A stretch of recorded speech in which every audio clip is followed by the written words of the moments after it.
تب اللہ نے آدم کو حکم دیا کہ آدم تم ان کو ان چیزوں کے نام بتاؤ۔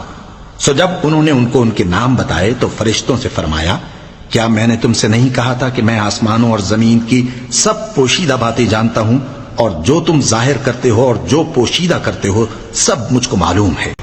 اور جب ہم نے فرشتوں کو حکم دیا کہ آدم کے آگے سجدہ کرو تو وہ سب سجدے میں گر پڑے مگر شیطان نے انکار کیا اور غرور میں آ کر کافر بن گیا۔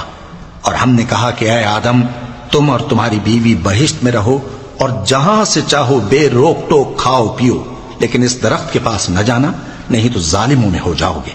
پھر شیطان نے دونوں کو اس درخت کے بارے میں پھسلا دیا اور جس عیش و نشاط میں تھے اس سے ان کو نکلوا دیا۔ تب ہم نے حکم دیا کہ بہشت بری سے چلے جاؤ، تم ایک دوسرے کے دشمن ہو، اور تمہارے لیے زمین میں ایک وقت تک ٹھکانہ اور معاش مقرر کر دیا گیا ہے۔ پھر آدم نے اپنے پروردگار سے کچھ کلمات سیکھے اور معافی مانگی تو اس نے ان کا قصور معاف کر دیا۔ بے شک وہ معاف کرنے والا ہے، بڑا مہربان ہے۔